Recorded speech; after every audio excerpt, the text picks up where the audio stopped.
मुदगल नाम के ऋषि हुए, पूर्व प्रसंग चल रहा था, उसमें उनकी जीवनी वृत्ति थी शीलोंच वृत्ति। शील, जब किसान अपना अन्न उठा लेता है, कोई अधिकार नहीं रहता, फिर उसके खेत से दाने चुगना। बाजार से अन्न उठ गया है, बाजार हट गई, फिर वहां से दाने, उसे उंच कहते हैं, उसे एक सील कहते हैं। शील और उंच वृत्ति से वो एक बार संग्रह करते, एक द्रोण अन्न, और फिर अमावस्या के दिन, पूर्णिमा के दिन ऐसे अतिथि सत्कार करते, और जो बचता उससे प्राण पोषण करते।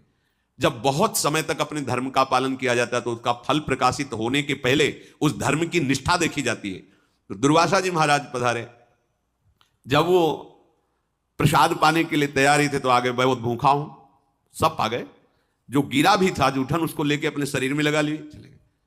फिर 15 दिन बाद फिर आ गए, 6 बार ऐसे है। अब सोचो इतने दिन कोई भूखा कैसे रह सकता है? पर निष्ठा, स्वयं भूखे और परिवार भूखा। पहले हम सब ऋषियों की ही संतान है, पहले ऋषि जन वनवास भी करते थे, अपनी पत्नी पुत्र आदि, तो हम सब जितने भी हैं सब ऋषियों की संतान हैं। अब जब दुर्वासा जी ने देखा कि इनके चेहरे पर कोई गुस्सा नहीं, कोई प्रतिकूलता नहीं, और इतने दिन भूखे हो गए इनको, 90 दिन भूखे रहना कोई छोटी मोटी बात है? 90 घंटे भूखे रह के देखो कैसा लगता है, चिड़चिड़ाहट पैदा हो जाएगी। 90 दिन भूखे हैं और महात्मा हर बार आके पा जाता है और कुछ बोलता नहीं। तब उन्होंने कहा तुमने जीत लिया, उत्तम लोगों को जीत लिया। ऐसा दुर्वासा जी कह रहे थे कि एक दिव्य विमान उतरा जिसमें हंस जुटे हुए थे, और एक बहुत ही तेजोमय महापुरुष, वो देवदूत बोले, ब्रह्मर्षि ये विमान आपको अपने इस कर्म से प्राप्त हुआ है, आइए इस पर बैठिए और जिस लोक में चाहिए उस लोक के सुख का भोग भोगिए। कोई भी निष्ठा परिपक्व होने के पहले उसमें प्रश्न आता है, जैसे क्लास पास करते हैं, कोई 5 से 6 में जाना है, 6 से 7 में तो होती है ना, तो बोले परीक्षा क्यों लेते हैं? परीक्षा नहीं होगी तो अगली भूमिका में कैसे जाओगे? तो भगवान तो सर्वज्ञ, सर्वज्ञ तो टीचर भी है जो जिस क्लास का अध्ययन कराता है, पर वो देखता है तुमने जो अध्ययन किया है उसमें तुम कितने प्रवीण हो, आगे बढ़ो, नहीं तो फिर उसी क्लास में रहो और परिपक्वता करो, फिर आगे बढ़ो। ये सिस्टम ऐसे थोड़ी भगवान को कोसना कि परीक्षा क्यों लेते, नहीं, बिना परीक्षा भूमिका में कैसे पहुंचोगे, वो ऐसा है। और जहां परीक्षा नहीं ली जाती वहां धोखा ही प्राप्त होता है। मान लो डॉक्टर है और उसने परीक्षा दी नहीं, मतलब वास्तविक उसने पढ़ाई की नहीं और किसी भी तरह से डॉक्टर बन गया, अब उसको सही माने में ज्ञान है नहीं कि अब इसको कौन सा जैसा लगा, तो मरी जाएगा मरीज। इसलिए अच्छी तरह वो अपनी डॉक्टरी पढ़े, फिर अपनी योग्यता से पास हो तो लाखों को सुख प्रदान करेगा। ऐसे हर क्षेत्र में है, अच्छी तरह से आप साधना कीजिए, फिर भूमिका में तो लाखों का उद्धार कर देंगे। ऐसे नहीं कि मनमानी आचरणों को करें हम योग्यता प्राप्त कर ले। कई सिद्धांत लोक में नहीं तो फिर परलोक वाला कैसे हो जाए? आ गया ना विमान, कोई गुस्सा नहीं, कोई परेशानी नहीं। इतना ऋषि ने उनको भूखा रखा, पर ऐसे नहीं कहा कि हर बार आ जाते हो तुम, इतना तो आ ही सकता है ना, हमारा परिवार है, तुम्हें शर्म नहीं आती? हम श्रद्धा पे श्रद्धा करते चले जा रहे हैं, आप हमें मारने पे तुले, एक भी शब्द नहीं, कोई परेशानी नहीं। उसी समय विमान आ गया। देवदूत ने जब कहा ये विराजिए और चलिए जिस लोक का सुख चाहिए उसको भोग लीजिए, तो उनका देवदूत, मैं सुनना चाहता हूं कि जिस लोक में तुम हमें ले जाना चाहते हो वहां कौन कौन से गुण हैं और उनका क्या दोष होता है, वहां दोष क्या है। जब मैं ऐसा जानूं तब जो है उस लोक में जाने की इच्छा करूंगा। अगर कोई संत पुरुष चल रहा हो उसके पीछे 7 पग चल दे तो उसका बड़ा पुण्य बन जाता है। जैसे कोई महात्मा जा रहा है, आप उनके पीछे पीछे 7 पग चले जा रहे तो बड़ा पुण्य बन गया, क्योंकि 7 पग उनके साथ चले। तो जीवन में जब आपका शरीर छूटेगा तो 7 पग महात्मा का साथ दिया है, अरे बड़े सुकृत का कार्य है। तो तुम मुझे ये उत्तर दीजिए, जब मैं समझूंगा कि ऊपर के लोकों में मुझे क्या प्राप्त होगा फिर मैं जाऊंगा, अन्यथा ऐसे नहीं। तो देवदूत बोला, महर्षि तुम्हारी बुद्धि तो बड़ी उत्तम और सावधान है, सावधान ये, चलो ये भोगो। तो क्या है ये, इसका हमें प्रमाण दीजिए। ऐसे नहीं कि आया बैठ के विमान पे चल दे। उत्तम बुद्धि वही कि जहां ले जाना चाहते हो पहले मुझे परिचय बताइए। ये हम तुमसे नहीं पूछा जाएगा, ये उनसे पूछा जाता है हाँ कि कहां चलना चाहते हो। मार मार के यम के दूत वो पूछेंगे थोड़ी तुमसे, ये तो पावरफुल महात्माओं की बात है जो भजन तपस्या निष्ठा। हमारे पास मेरी महारानी श्री राधा रानी, हम पूछे ही कोई नहीं आएगा, ना विमान आएगा ना पूछने आएगा, यहाँ अपने घर में ही है, बस घर में ही अंदर प्रवेश पा जाना है। तो मुने जिसे महासुख स्वरूप कहते हैं, स्वर्ग लोक यहां से बहुत ऊपर की है और है, उसमें केवल सिद्ध पुरुष ही जा सकता है या कोई देवता, उसे ऊर्ध्वक कहते हैं। वहां जाने के लिए जो मार्ग है बड़ा ही उत्तम है, सुखद है और दिव्य विमानों के द्वारा जाया जाता है, भौतिक विमानों का प्रवेश नहीं है। जिन्होंने घोर तपस्या नहीं की, बड़ी बड़ी यज्ञ नहीं की, उनका कभी वहां प्रवेश नहीं होता। असत्यवादी, नास्तिक, व्यभिचारी ये कभी नहीं जा सकते। जो धर्मात्मा है, सदैव मन को वश में रखा है, शम दम, किसी से ईर्ष्या नहीं की, जो दान देता रहता है, जो युद्ध कला में प्रवीण है, इंद्रियों को संयम में रखता है और सत्पुरुषों की सेवा करता है, ऐसे पुण्यवानों को इन लोकों में ले जाया जाता है। हे मुद्गल ऋषि, वहां 33,000 सुवर्ण में विमान, दिव्य विमान, मार्ग में ही चलने पर वहां से मेरुगिरी का शिखर दिखाई देता है। इतना बड़ा मेरुगिरी है, शिखर दिखाई देता है। ऐसे देवताओं के नंदन वन है कि उन्माद चढ़ जाए सुख का। जो देववन है स्वर्ग में, जिनकी लता फूल उन्माद चढ़ जाए, और निकुंज का जो तो कोटि कल्प तरुणा है, हमारी जहां श्री जी विचरण करती है, विहरण करते हैं। अरे सौभाग्य उदय हो गया, बढ़ो आगे। स्वर्ग में किसी को कभी भूख प्यास नहीं लगती, कभी किसी को ग्लानि नहीं होती स्वर्ग में, कभी गर्मी नहीं लगती, कभी ठंडी नहीं लगती, किसी को कोई भय नहीं होता। मन में सोचा वही भोग मिल जाएगा, सब उपस्थित। वहां मलमूत्र नहीं बनते स्वर्ग में। और देवताओं को भी दुर्लभ बताया गया यह देह, मानो देह, केवल भजन के लिए, केवल भजन के लिए। भजन नहीं किया तो देख लो कौन सा देह है, क्या है। वहां भूख प्यास नहीं, मलमूत्र नहीं, ठंडी गर्मी नहीं, कोई वस्तु ऐसी नहीं जो वहां देखने योग्य ना हो। कूड़ा करकट गंदगी कुछ नहीं, जिधर देखो उधर मन को लुभावने वाला। मनोरम ही मनोरम, सुगंध ही सुगंध, हर वस्तु सुखदायक स्पर्श, कानों को लुभाने वाले संगीत अपने आप बजते रहते हैं।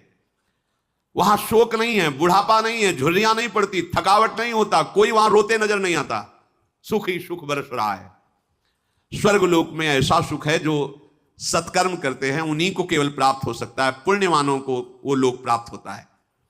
स्वर्गवासियों के शरीर तेज की प्रधानता से, जैसे अपने पंचभूतों से बना है तो उनका पंचभूतों से, उसमें तेज की प्रधानता होती, तभी वो अंतर ध्यान हो जाना, प्रकट हो जाना। जैसे योगी जन ऐसा कर सकते हैं, जो योग के द्वारा शरीर भाव से ऊपर उठ चुके हैं, वो एक ही समय में कई जगह दिखाई दे सकते हैं, वो बड़ी दूर की बात सुन सकते हैं, वो पहाड़ में भी प्रवेश कर सकते हैं, बड़ी अद्भुत, क्योंकि वो तेजस तत्व प्रकाशित हो जाता है। वो माता पिता के रजवीर से पैदा नहीं होते, वहां का जो शरीर है वो रजवीर से बना हुआ नहीं है। कभी वहां के लोक में पसीना नहीं आता किसी को, दुर्गंध तो वहां नाम मात्र की कहीं पूरे लोक में नहीं है। कहीं कोई मलमूत्र ही त्याग नहीं करता क्योंकि बनता ही नहीं है। वहां कोई कपड़ा कभी मैला नहीं होता है। वहां की फूल की माला किसी की कभी कुम्हलाती नहीं, फूल कुम्हलाते ही नहीं है। और ये नाशवान की बात हो रही है। और निकुंज की बात, वो तो चिदानंद में धाम है, इसका भी नाश होता है जिसका वर्णन सुन रहे हो। तभी तो जब ये सब सुना जाता है तो बस यही लगता है यही मिले चल के, अप्सराएं मिलेंगी, विमान मिलेगा, सुखी हो जाए। कितने मिनट, जैसे आप यहाँ के किसी बहुत हाई फाई होटल में जाएं, बुक करवाएं कमरा, तो व्यवस्था है, धन दीजिए, और जब धन खत्म हुआ तो एक रोटी भी नहीं मिलेगी, धक्का मार के बाहर निकाल दीजिए। बिल्कुल ठीक ऐसे स्वर्ग है, तुम्हारा पुण्य है, ये सब है, तो जहां पुण्य खत्म हुआ तो धक्का मार के नीचे फेंक दिए जाओगे। वहां निरंतर सुख ही सुख है, मनोरम ही मनोरम है। सब विमानों पे बैठे हर्षित हुए, नाचते गाते, विभिन्न प्रकार के भोग भोगते, यही सुन के तो सब लुभायमान हो जाते हैं। जो स्वर्ग पर पहुंच जाते हैं वो बड़ा सुख में जीवन व्यतीत करते हैं। वहां कभी थकावट नहीं होती, वहां भोग के बाद भी थकावट नहीं है, नया उत्साह, नया बल, ऐसी। वहां मात्सर्य नहीं है। देवताओं के लोकों के ऊपर और भी लोक है जो इनसे भी दिव्य हैं। इन सबके ऊपर ब्रह्मा जी का लोक है जो महातेज से युक्त है। वहां पवित्र ऋषि मुनियों का प्रवेश होता है, वहां पुण्य दान पुण्य करने वालों, वहां तो ऋषि मुनियों का प्रवेश होता है। बड़े ऋभु नाम के देवता वहां विराजमान रहते हैं, जिनकी आराधना स्वर्ग में विराजमान देवता भी करते हैं। वो देवताओं को जैसे जीवन आहुतियों से चलता है, ऐसे उनका नहीं चलता। वो केवल अमृत पान करके, वहां कोई स्वाहा की जरूरत, वो अमृत से युक्त रहते हैं। ब्रह्मलोक में जो रहते हैं उनके सुख की लालसा देवलोक के भी करते हैं, ऐसा सुख ब्रह्मलोक में है। वहां परिवर्तन नहीं होता, एक शरीर रहता है, जैसे एक स्थिति रहती है ब्रह्मलोक में। जरा मृत्यु का अभाव रहता है ब्रह्मलोक में, ऐसा नहीं कि जन्म हुआ मरण हुआ, ऐसा नहीं। वहां हर्ष शोक नहीं रहता, वहां सुख ही सुख रहता है, कोई विकार नहीं रहता ब्रह्मलोक में। न राग, न द्वेष, न दुख, न द्वंद्व। एक तरह से यह समझ लो कि परम गति को छोड़कर और सब कुछ वहां है ब्रह्मलोक में। ऐसा सुख है जो तुम सोच भी नहीं सकते। मुद्गल ऋषि का हो गया, आपने बता दिया गुण। अब जरा दोष बताइए, क्या दोष है? तो दोष भी सुन लीजिए महर्षि। आपने जो सत्कर्म किया है बस उतना ही भोग आप भोग सकते हैं, इसके बाद तत्काल वहां से हटा दिए जाएंगे आप। कि भाई 1 महीने से रह रहे हैं होटल में, इतना पैसा दिया है, अब आज की रात्रि तो काट लेने दो, तो फुटपाथ में काटना पड़ेगा। पैसा है तो और रुक जाइए, नहीं है तो नहीं। पुण्य है तो है, इसके बाद जो तुम्हें प्यार कर रहे थे, दुलार कर रहे थे, विमान मिला था, यश गान मिला, सब धूल दूसरे धक्का मार के बाहर कर दिए जाओगे स्वर्ग से, फिर नीचे गिरोगे आके। अच्छा, वहां कोई तुम पुण्य या नया कर्म कर नहीं सकते। जो पुण्य करके गए उतने केवल भोग मिलेगा। पुण्य गंवाने पर वहां से बहुत ही क्लेशित होकर हटाया जाता। क्यों भाई? जो अप्सरा जो सब भोग रहे थे तत्काल सब हट गए, अब उसमें आसक्त है, उसे धक्का मार के बाहर किया जा रहा है। कितना दुख है। स्वर्ग में सबसे बड़ा दोष मुझे यह जान पड़ता है कि जहां पुण्य खत्म हुआ तो उसका बहुत बुरी तरह पतन होता है। यही बुरी तरह पतन कि एक बढ़िया सुख साम्राज्य और 1 मिनट में सबसे रहित खत्म तुम्हारे पुण्य। जिन भोगों में लगा हुआ था, जिनको अपना मान रहा था, उनसे धक्का मार के दूर करके भगा दिया जाता है। स्वर्ग में जो लोग नीचे की तरफ गिरते हैं वो भारी जलन असंतोष से युक्त हो जाते हैं, क्योंकि वो सब सुख छिन गया। उसका मैं कैसे वर्णन करूं? जिस समय गिराया जाता है उसको दुख मिलता है। गिरते समय इतना भयानक दुख होता है, उसकी चेतना लुप्त हो जाती है, रजोगुण का आक्रमण होता है, बुद्धि बिगड़ जाती है, और उसके गले में पड़ी हुई जो माला पुष्प की है वो कुम्भला जाती है, टूट जाती है। वहां जिसकी माला कुम्भलाने लगे, धक्का देने का अवसर आ गया, समझ लिया जाए इसके सुकृत खत्म, वहां की पहचान है। उसके पास पुष्प जो विराजमान पुष्प मालाएं कुम्भलाने लगी, बस होश खराब हो गया, भगाए जाएंगे, अब यहां से हटाए जाएंगे, सब हटेगा। पतन की सूचना, माला कुम्भला जाना। अब उसके हृदय में भारी दुख, भारी भय समा जाता है, ये सब छूट जाएगा। जितने भी ब्रह्मलोक पर्यंत लोक हैं उन सब में दोष देखे जाते हैं। स्वर्गलोक में तो रहने वालों के शास्त्रों दोष हो सकते हैं, अगर वर्णन करें तो। वो कह रहे हैं अब तुमसे बगल में बड़ा विमान वाला जा रहा है, बड़ी सुंदर अप्सरा है, बड़ा भोग है, अपने में संतुष्ट नहीं, वो जल रहा है कि यार इसके तो बहुत है, और थोड़ी ही दिनों में पुण्य खत्म हुआ तो वो भी जाता, वो भी छीन लिया गया। त्रिशंकु उल्टा लटके आज भी। वहां से भ्रष्ट हुए जीवों में जो दुख देखा जाता है जो पतन के समय, फिर वो मनुष्य योनि में आता है। स्वर्ग से आया हुआ, नरक से गया हुआ, तिर्यक योनियों में। मनुष्य लोक में जब मानव शरीर मिलता है, वो चाहे तो अपनी बड़ी उन्नति कर सकता है। क्या? इन सब लोगों को लांग करके भगवान के धाम को, पर यहां मत वाला उसको लोक परलोक की पड़ी, उसको अभी वर्तमान के भोग। ये माया है, एक एक क्षण तुम्हारा बड़ा कीमती है। देवता तरसते हैं कि मुझे मनुष्य बना दिया जाए, तो ऐसा पुण्य करेंगे, ऐसा दान करेंगे, ऐसा भजन करेंगे, ऐसे आचरण करेंगे कि भगवान को रिझा लेंगे, और भगवान के लोक में जाने के बाद फिर आना नहीं होता।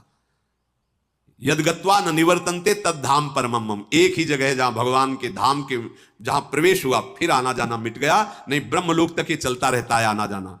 मुद्गल ऋषि बोले कि तुमने जो गुण और दोष बताए मैं समझ गया, तुम कुछ ऐसा बता सकते हो जहां से आना न पड़े, जहां कोई ये लौकिक गुण ना हो, दोष ना हो, ऐसा बता सकते हो जहां से पतन ना हो?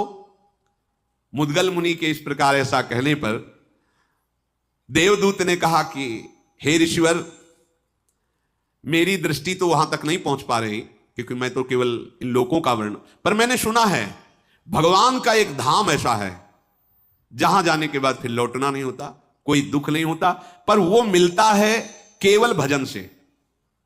जो किसी की निंदा नहीं करता, किसी की स्तुति नहीं करता, जो यहां की हर वस्तु को मिट्टी के ढेले के समान समझता है, जो ज्ञान योग के द्वारा ध्यान में तत्पर है या भक्ति योग के द्वारा प्रेम में तत्पर है, जो अंदर से वैरागी रहता है, उत्तम बोध प्राप्त कर चुका है, वो सनातन भगवान के दिव्य धाम को जाता है। वह पुण्य आदि का है, वहां तो एक निंदा स्तुति में समान, समलोष्टास्म कांचना, स्वर्ण का ढेला मिट्टी का ढेला समान है ही समान। उसी में तो पैगर जैसे मिट्टी तैसे पीली मिट्टी स्वर्ण, उसको तुमने महत्व दे रखा है, इसलिए गर्व से वो आभूषण पहन के क्या कितना हम धनवान हैं। बल कौन सा सुख है? न सुगंध है न स्वाद है, केवल मान्यता है। तो जिसकी ये मान्यता मिट गई है, मिट्टी का ढेला और स्वर्ण समान जिसकी दृष्टि में है, जो वैराग्य बल से युक्त है, वो सनातन परम धाम को प्राप्त होता है। इसलिए मुद्गल ऋषि ने कहा अब आप पधारिए, हम नहीं जाएंगे इस विमान पे, अब हम भजन करेंगे। अभी तक त्याग तपस्या और ये सब तो समझ लिया इन लोगों का फल, अब हम निरंतर भजन करके भगवान को प्राप्त करेंगे, भगवान के धाम को। देखो उनके पास तो बताने वाले ये सब लोग भी और लोक का परिचय देने वाले, अपने लोग तो एकदम कुछ नहीं जानते थे, सीधे धाम में घसीटे गए है। नहीं तुम्हें समझ में आ रही लाडली जी की कृपा, नहीं समझ में आ रहा प्रभु का कृपा प्रसाद की हमारे ऊपर क्या कृपा है। अरे भाई मूर्खता छोड़ दो। कल के सत्संग में प्रारंभ में कह रहे थे कोई निष्ठा तो कर लो, धाम निष्ठा, इष्ट निष्ठा, भेष निष्ठा, नाम निष्ठा, गुरु निष्ठा, कुछ तो पकड़ो। यहां कुछ नहीं, उदर और जनेन्द्रीय निष्ठा है, उदर और जनेन्द्रीय निष्ठा। अच्छा खाने को मिले, भोगने को मिले तो जय भगवान की, ना मिले तो भगवान कहां है, कौन कैसे। होश में हो, होश में। बहुत कीमती जीवन मिला है, बहुत कीमती। तरसते हैं जो ऊपर के लोगों में कि एक बार मनुष्य बना दिया जाए तो ऐसा भजन करूंगा कि इन सब धामों के जन हमें प्रणाम करेंगे, हमें भगवत धाम को प्राप्त करूंगा। और तुम्हें अवसर मिला है तो तुम नारकी वस्तुओं के लिए तरस रहे हो। एक बार ये खा लूं, ये सूंघ लूं, ये भोग लूं। अरे बहुत जन्म भोग चुके हो, एक बार तो होश संभालो। चलना का अभी छूटेगा शरीर। जिस शरीर के लिए तुम मर रहे हो ये शरीर छूटेगा अभी। अभी प्रतिपल ये छूट रहा है, तुम्हें दिखाई नहीं दे रहा है। जैसे नदी के किनारे खड़े हो, यमुना जी के किनारे खड़े हो, दृष्टि गई तो तुम समझ रहे हो वही जल है। जिसको तुमने देखा वो तो कहां पहुंच गया। ऐसे ही प्रतिक्षण तुम्हारी आयु क्षीण हो रही, प्रतिक्षण तुम्हारा शरीर मृत्यु को प्राप्त हो रहा, तुम्हें दिखाई नहीं दे रहा। कमा लो भगवत भजन, कमा लो भगवत नाम, कमा लो। सच्ची मानो, मान जाओ हृदय की बात। जो गलतियां हो रही सब मिट्टी डालो, आगे बढ़ो। राधा राधा राधा लाडली जू सब क्षमा कर देगी। आप मान लो हमारी बात, परिणाम नहीं भोगना पड़ेगा। लाडली जो कृपा करेंगी, देखो कृपा करी दी। अपने लोग धाम लायक है, जरा सोचो।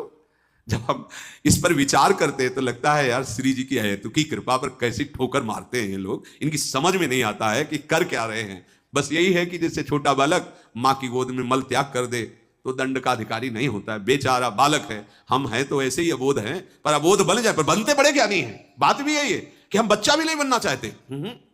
ज्ञानी है तब फिर वो दंड विधान होता है। अगर बच्चा बन जाओ तो क्षमा हो जाए। कहे बच्चा के पेट और घट करे विनाशन। कहे जब दंड मिलने का समय आता था कहते बच्चा है, और जब कर्म करने का होता है कि सावधान, तब कहता हम बहुत ज्ञानी, हम करके दिखा लें, कोई जान नहीं पाएगा।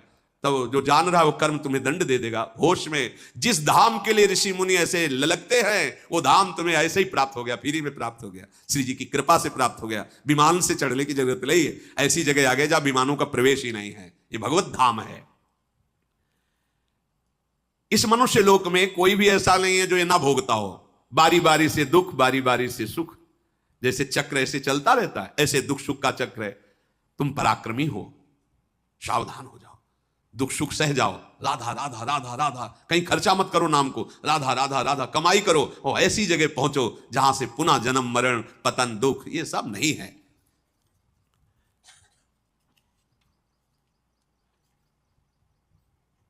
अब इधर तो ये आनंद ऋषियों का जस सुना रहे मार्कंडेय जी, उधर दुर्योधन के हृदय में बड़ी जलन पैदा है।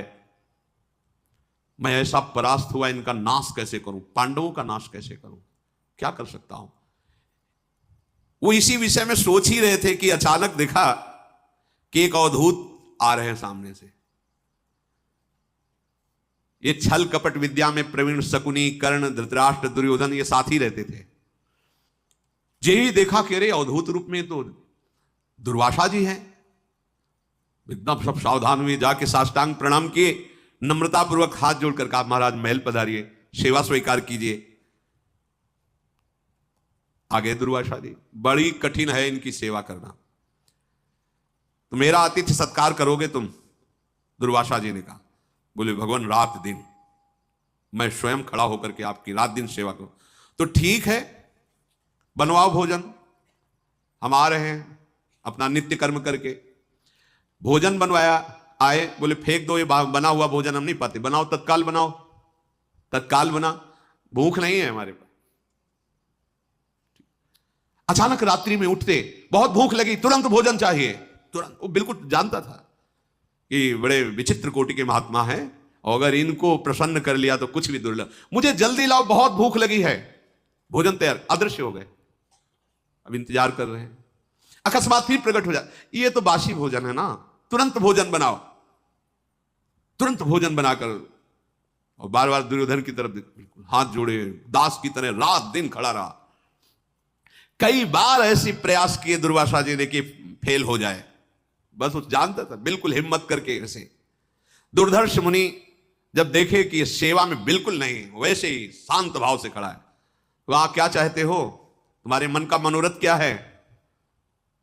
अपने सब साथियों की तरफ देखा, उनका महर्षि बड़ी कृपा है कि आपकी सेवा मिल गई, मानो मेरा नया जन्म हो गया, आप प्रसन्न हो गए और मुझे अब क्या मांगना है। जैसे आप गुरुजन प्रसन्न हो गए, पर जब आप कहते हैं तो हमारे बड़े भाई युधिष्ठिर है ना, बहुत धर्मात्मा है, हमारी प्रार्थना है कि हमारे पूरे कुल को पावन कीजिए। बड़ी सफाई से बोल रहे हैं। देखो, जब द्रौपदी जी सूर्य के द्वारा दी हुई बटलोई से भोजन पालें तब आप अपने शिष्य के साथ पधारें और फिर प्रसाद पाए तो हमारा कुल पावन हो जाएगा, क्योंकि बड़े भ्राता हमें तो पावन कर ही दिया। दुर्वासा जी ने कहा तथास्तु। देखो, ये दुष्ट बुद्धि का लक्षण होता है। इतने बड़े महात्मा को प्रसन्न करके क्या मांग रहे हैं? और उनका विचार क्या है कि जब द्रौपदी बटलोई से पा लेती तो उसमें कुछ होता नहीं, कुछ नहीं निकलेगा, और ये जब इतने महात्माओं के साथ वहां जाएंगे तो क्रोधी महात्मा तुरंत श्राप दे देंगे, अब तो नष्ट ही हो जाएंगे पांडव। ऐसा इनका विचार था। मुझ पर कृपा कीजिए और मेरे भाई के पास जाइए और यशस्विनी द्रौपदी के हाथ से प्रसाद पाइए, तब हम जानेंगे हमारे कुल को आपने पावन कर दिया। दुर्वासा जी ने कहा चलो, तुमने सेवा की है तो मैं ऐसा ही करूंगा जैसा तुम चाह रहे हो। और दुर्वासा जी अंतर्धान हो गए अपने शिष्यों सहित। कर्ण का हाथ अपने हाथ में लेके दुर्योधन उछल पड़ा कि अब तो दुश्मनों का नाश ही हो जाएगा, पर उनको यह पता नहीं कि जो भगवान के आश्रित हैं बाल न बांका कर सके, चाहे जग बैरी हुए, एक दो की बात क्या। अब दुर्वासा जी को चलना फिरना तो है नहीं, तो दिव्य देहधारी तत्काल प्रकट हो गए युधिष्ठिर जी के पास। ध्यान में देखा द्रौपदी जी प्रसाद पा चुके, सोई पधारे कुटिया में। जो ही देखा महाराज युधिष्ठिर, दुर्वासा, एक बार तो सबके कपकपी पैदा हो जाती थी, क्योंकि प्रसिद्ध थे। साप देना तो इनका बिल्कुल जबान पे समझो, जरा सी त्रुटि हुई कि साओ, अगर प्रसन्न हो गए तो वरदान भी जो चाहो। बहुत से शिष्यों की भीड़ के साथ पहुंचे वहां। युधिष्ठिर जी ने देखा कि सम्मुख महर्षि दुर्वासा, तत्काल खड़े हो गए, आदरपूर्वक प्रणाम किया, अर्घपाद्य दिया, बैठाला, पूजा की सब ऋषियों की, और भगवान बड़ी कृपा की आप पधारे। बोले हाँ, भूख लगी तो ये तो हमारा हो भाग्य है, आप प्रसाद पाइए। बोले नहीं, थोड़ा नित्य कर्म करके आते हैं, स्नान करके अपने शिष्यों के साथ आप रसोई तैयार करवा लीजिए। अब शिष्यों सहित भोजन करवाना है। मेला चलता था, कहीं वर्णन आता है 60,000 शिष्य, कहीं 10,000 शिष्य। अरे 88,000 ऋषि एक साथ नैमिषारण्य में। 88,000, तुम कितने हो? 88,000 ऋषि और एक शासन में। ऐसा नहीं था, एक शासन कैसे पर उनका उद्देश्य है ना भगवत भजन। जब उद्देश्य होता है तो हर कष्ट सहकर उद्देश्य का ही पालन किया जाता है। हमारा लक्ष्य भगवत प्राप्ति। अब अपमान हो, सम्मान हो, भूखे रहे, कैसे रहे, हमें भगवत प्राप्ति करना है। युधिष्ठिर जी से कह के जा रहा हूं, स्नान नित्य कर्म करके आ रहा हूं, जो ही निकले युधिष्ठिर जी ने पूछा द्रौपदी से, प्रसाद पा लिया? यहां पा लिया। क्या ऐसे कोई सरल महात्मा के हाथ जोड़ के कह देंगे महाराज जी थोड़ा सा शाम तक का समय दो, कंदमूल फल ले आए? वो महात्मा तो तत्काल, हमने आतिथ्य का निमंत्रण भी कर दिया। आप द्रौपदी जी ने कहा इतना उदास होने की जरूरत नहीं है, तुम एक बटलोई पर विश्वास करते हो इतना, और जो संपूर्ण विश्व का भरण पोषण करने वाले मेरे प्यारे कृष्णचंद हैं, तुम्हें उनकी याद नहीं आ रही? अरे आप क्यों चिंता करते हो? हाथ जोड़ा, कृष्ण कृष्ण महाबाहो देवकी नंदनाव्यय वासुदेव जगन्नाथ प्रणतारति विनाशनु विश्वात्मन विश्वजनक विश्वहर्ता प्रभो व्यय प्रपन्न पाल गोपाल प्रजापाल परात्पर आकूती नाम च चित्ती नाम प्रवर्तक नतास्मिते। हे कृष्ण, हे गोविंद, हे महाबाहु, हे देवकी नंदन, हे अविनाशी वासुदेव, आपके चरणों का जिसने आश्रय लिया उसको कभी दुख देखना ही नहीं पड़ा।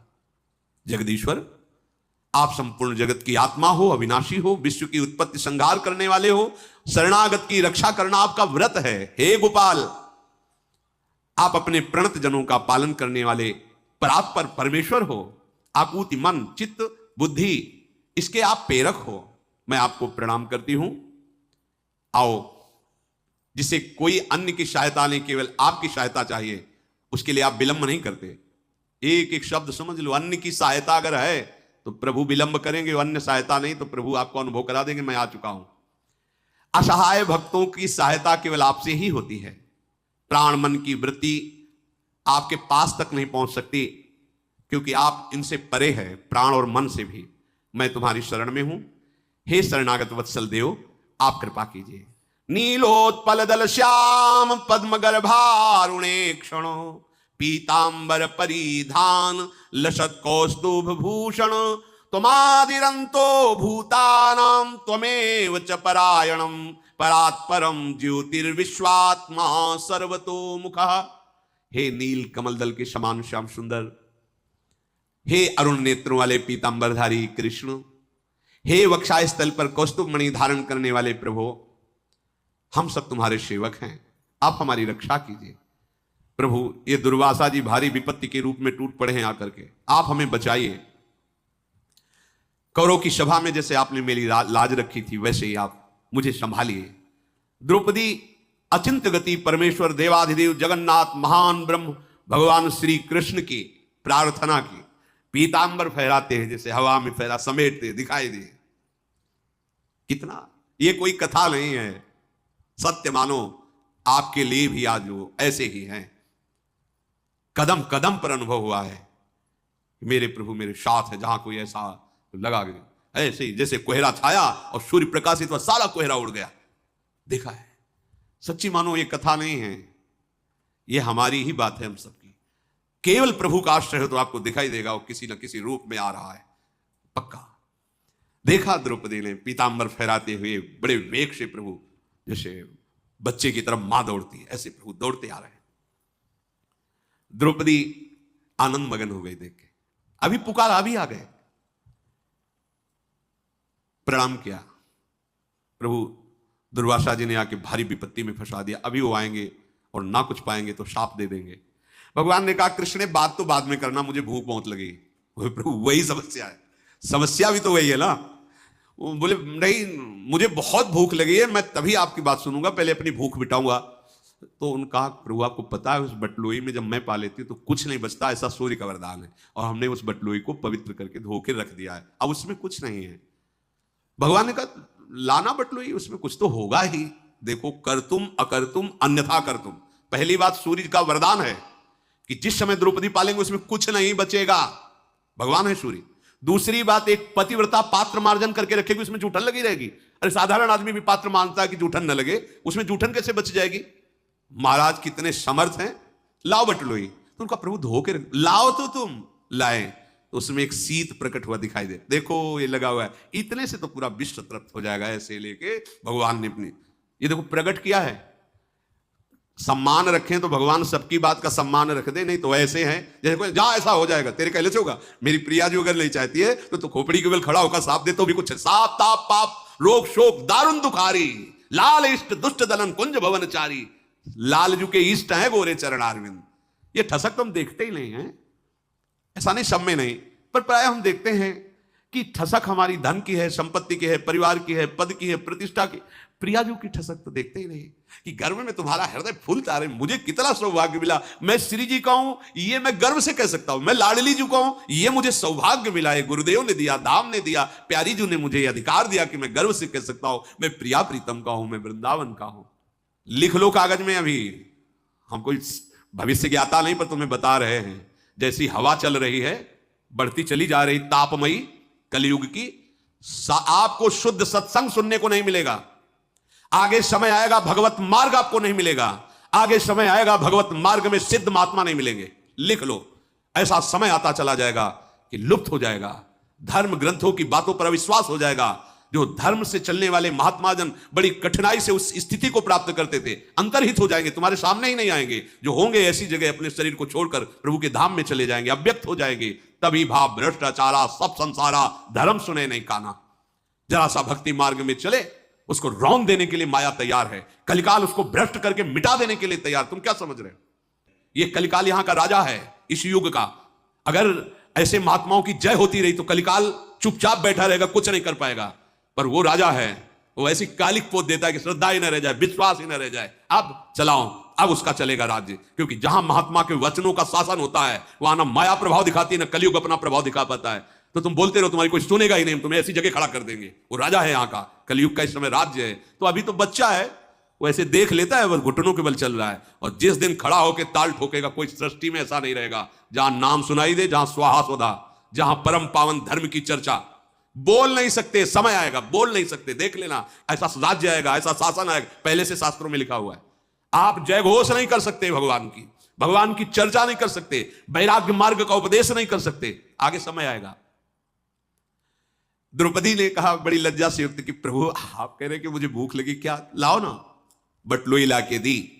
सर्व सामर्थ्यशाली भगवान श्री कृष्ण कमल नयन हंसते हुए से उस बटलोई में से एक शाक का पत्ता निकाला। आहा देखो कैसे लग सकता है, कोई ऐसे साधारण पात्र धोए तो ऐसे जूठन थोड़ी लगी रहेगी।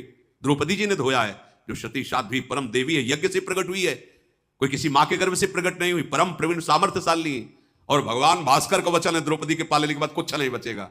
ये है श्री कृष्ण, निकाल दिया उसमें भी और अपनी जिह्वा पे रखा और कहा कि द्रौपदी पूरा विश्व तृप्त हो गया, तुम्हारे इस अन्न प्रसाद से पूरा विश्व तृप्त हो गया, क्योंकि मैं तृप्त हो चुका हूं। इतना इधर प्रभु का कहना हुआ कि उधर दुर्वासा जी के पेट में फूलन और सब शिष्यों के, यहां से ऐसा लग रहा है कि मुंह खोले तो बस अन्न निकल जाए, ऐसी स्थिति है। यहां तक भर कर तुम अकर तुम अन्यथा कर तुम बिना खाए। अब गुरु चेला सब एक दूसरे की तरफ देख रहे हैं, युधिष्ठिर की रसोई तैयार हो रही, इतने बड़े सब लोगों के लिए क्या मुंह दिखाएंगे, आचमन करने की जगह नहीं रह गई, खाने की तो बात जाने दो। इधर भगवान ने भेजा, इसमें लिखा है शाहदेव जी को कि तुम शीघ्र जाओ और मुनियों को बुला के लाओ। युधिष्ठिर जी ने कहा प्रभु कंदमूल बोले जाने तो तुम दो। वो गए दुर्वासा जी को बुलाने के लिए। वहां मुनिजन जो है आपस में ऐसी अन्न की खट्टी डकारें आ रही थी कि आचमन भी नहीं कर सकते, सब जल्दी से जल्दी निकले, अपने कपड़े कमंडल उठाए, बोले भाग चलो। अगर वो निमंत्रित तो अब क्या होगा। दुर्वासा जी को याद आ गई अम्बरीश जी की बात कि एक भक्त के यहां जाके थोड़ा हम अपनी तपस्या का रंग दिखाया तो त्रिभुवन में भागना पड़ा। ये उनसे कम नहीं युधिष्ठिर जी, और जब हम खाएंगे नहीं, रसोई इतनी ज्यादा बन गई होगी सब शिष्यों के लिए, तो फिर हम तो भस्म ही हो जाएंगे, अब तो बचेगा ही नहीं। अम्बरीश जी की याद आई, इसमें लिखा है उनको अम्बरीश जी की याद आ गई कि दुर्दशा क्या हुई थी हमारी एक भक्त के साथ खिलवाड़ करने में। दुर्वासा जी बोले शिष्यों से कि महाराज युधिष्ठिर का बड़ा अपराध बन गया, कहीं ऐसा ना हो कि युधिष्ठिर जी हम पर रोष दृष्टि कर ले, जिनसे सब डरते हैं वो डर गए। देख लो राजा अम्बरीश का प्रभाव मुझे याद करके मेरी पिंडली कांप रही है। दुर्वासा जी ने कहा अरे मैं तो भूल ही गया था कि ये श्री कृष्ण के आश्रित पांडव हैं। अब महामना पांडव मुझे क्षमा करें। वहीं से दुर्वासा जी आंख मूंद के कह रहे मुझे क्षमा करें, मुझे एक कवल भी पाले के साथ। तो शिष्य ने कहा गुरुदेव आप तो पा सकते हो, हम तो बिल्कुल नहीं है, अगर तो उल्टी हो जाएगी। बोले एक ही बात है कि पांडव हमें देख ना पावे, पतली गली से भाग ले। सब शिष्य सहित तुरंत भाग गए। कहीं कहीं कथा में आता है कि वार्ता भी की, पर यहां महाभारत में जो भगवान व्यासदेव जी लिख रहे हैं उसमें लिखा है तत् एतान पृष्ठवैव शिष्या शीघ्रम पलायात। कोई बुलाने आ ना पावे इसके पहले हम भाग चलते, तो शिष्यों सहित भाग गए। दुर्वासा मुनि और उनके सब शिष्य जब जहां जिसको रास्ता मिला उसी गली से जंगल में भागे। जब वहां गए तो देखा कि वहां कोई ऋषि मुनि नहीं है। तो तपस्वियों के मुनि जो वहां आश्रम थे उनसे पूछा कि दुर्वासा जी को देखा। बोले कमंडल और गीले कपड़ा से सब ऋषि भाग के चले गए, इधर पता नहीं क्या हुआ, हमें पता नहीं। लौट के आए और युधिष्ठिर जी से कहा कि वो तो सब ऋषिजन भाग गए। तो भगवान श्री कृष्ण मुस्कुरा दिए, बोले हाँ वो इतने तृप्त हो गए कि अब यहां आने लायक नहीं है, वो सब भाग गए, आप चिंता मत करो, आपका अब कहीं अमंगल होने वाला नहीं है। दुर्वासा ऋषि का अकस्मात इस तरह से आकर के और उनको संकट में फंसाना, भगवान श्री कृष्ण का आश्रय लेकर संकट से निवृत्ति होना, इस प्रसंग से शिक्षा लो। इतना बड़ा काम किया दुर्योधन ने कि दुर्वासा जी को प्रसन्न ये मांग लेता, भगवान हमारी बुद्धि शुद्ध करो, भगवान आप हमको एक क्षत्र चक्रवर्ती सम्राट पद दे दो, ऐसा मांग ले, देवराज इंद्र पद दे दो। ये मांगा कि ये अगर ईर्ष्या है तो बड़े से बड़ी तपस्या, बड़े से बड़ा सेवा वो सब व्यर्थ हो जाती। देखो व्यर्थ हो गई ना, उसका सब इतनी बड़ी दुर्वासा जी की सेवा करके तो कुंती जी ने प्राप्त किया था ऐसा मंत्र। किसी भी देवता को बुला लो, तो जो पांडव प्रकट हुए दुर्वासा जी के दिए हुए मंत्र के द्वारा ही प्रकट हुए। अरे किसी साधु महात्मा ऋषि या कोई तपस्या, किसी देवता की आराधना करके अपना मंगल मांगो, सबका मंगल हो ऐसा मांगो, दूसरों का अनिष्ट क्यों मांगते हो। पर ये ईर्ष्या, ये द्वेष, ये अभिमान सदैव नष्ट करता रहता है। और कैसी भी परिस्थिति आवे इस चरित्र से शिक्षा लो, किसी दूसरे की तरफ मत देखो, सीधे हरि को बुलाओ, सीधे हरि से। हरि स्मृति सर्व विपद विमोक्षणम, ये सिद्ध बात है। जब आप संकट में हो तो धैर्य पूर्वक प्रभु का स्मरण करो, और प्रभु भी जिनका स्मरण करते हो लाडली जी का स्मरण करो, राधा राधा राधा, लाडली जो आप संभाल लो, लाडली वो संभाल लेंगे। प्रभु तो कभी कभी हमारे आचरणों पर गुस्सा भी कर जाते हैं, पर हमारी श्री जी नेक हो न रिस्क हो, ऐसी अलवेली सरकार हैं, ऐसी करुणामयी हैं, पूछो मत। बस इतना ही हम कहते हैं कि एक बार विश्वास मानकर राधा राधा राधा मेरी महारानी जो, हम लोग जैसे भी हैं उनकी अपार कृपा हो, इसी कृपा के बल से हम सब दुखों से निवृत्त होकर श्री जी को प्राप्त करें।